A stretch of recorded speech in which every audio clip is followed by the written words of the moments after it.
Hello, this is Mr. Muller for Lesson 12-4, Multiplying and Dividing Rational Expressions. Alright, so kind of going along with what we did in 12.3 where we were simplifying. Now it's pretty much going to be the same thing except there's a step before it. We're going to need to multiply or divide in order to simplify first. So a problem like this, like we would normally just have maybe this or that for the problem. Now we're going to have both sides where we need to simplify and then, or multiply and then simplify. So you'll see we'll multiply numerators first. So follow the pattern here. 5 times 2 is going to give me 10. X to the 4th times no x's over here is going to give me x to the 4th. Y5 and Y2 is going to give me Y7. Z and nothing is going to give me Z. Remember, we're multiplying numbers, adding exponents. And then if we look at the denominators, 3 and 4 is going to give me 12. X and x is going to give me x squared. Y squared and y is going to give me y to the 3rd. Z and nothing is going to give me z. Alright, and then so after I multiply, then I simplify them. So 10 over 12 is really the same as a 5 over 6. If I have 4 x's on top and 2 x's on bottom, that's really the same as 2 x's on top. If I have 7 y's on top and 3 y's on bottom, that's really the same as 4 y's on top. And then the z over z is just going to cancel out. So really not too much different than what we did in 12.3, just a little bit.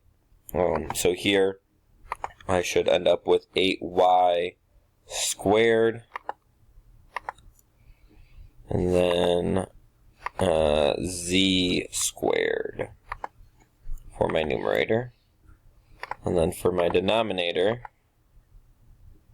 I have 9 times nothing, so just 9. And then I will end up with x to the 7th. And this is one that, as you can see, I can't simplify 8 over 9.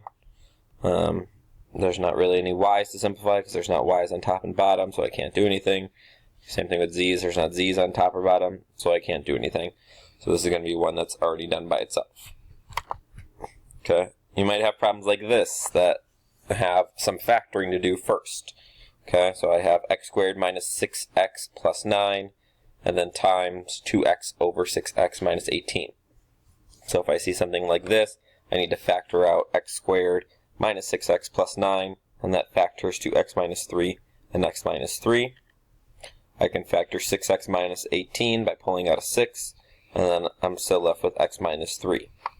So now I can eliminate one of those x minus 3's, and I can eliminate my 2x and my 6 to kind of give me a x over 3 then. So then I'm left with x times x minus 3 over 3. And then if I distribute that x and x is x squared, x and 3 is 3x, and I still have that 3 on the bottom. So a little more complicated once I throw in one of those, but pretty much the same thing. So let's take a look at this one here.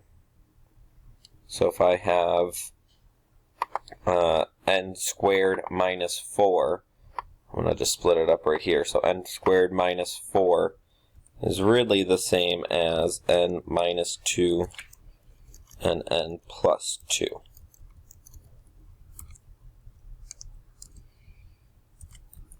Okay, now I'll rerun this page, so I'm going to have to get creative here. And then with 4n plus 8, well, I can put out a 4 from both of those. 4 is the greatest common factor.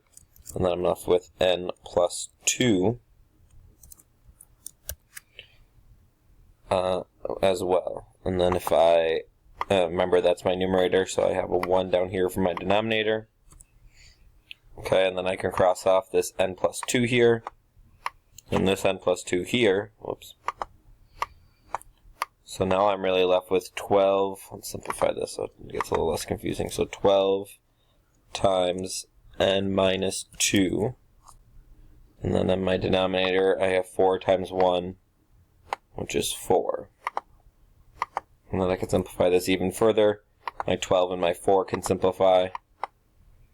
So it's going to be 3 over 1, and then I would have to distribute this 3. So I'm left with 3n minus 6 there.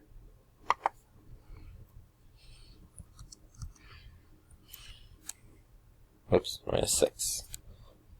So that's probably as difficult as it's going to get with those factoring beforehand.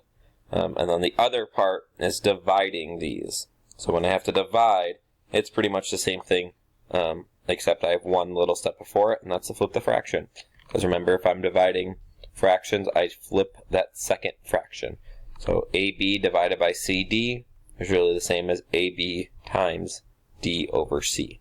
So not anything too different, and there's not a whole lot of problems like this on the homework. So if I were to flip this second fraction here, it would really become 8c to the 4th over 12a squared c. Oops, not yet. So 12a squared c. Okay, and then everything else would be normal. So I'd still have this 3a to the 4th, b and then over 2a squared c to the 3rd. So then I would just have to multiply all of these. So 3 times 8 is 24, a4, b, c4. None of those are really going to change. It's just going to be this one step beforehand, and it's going to look like one of these first problems that we did. There's no difference in those problems when it says divided by, other than that first step of flipping.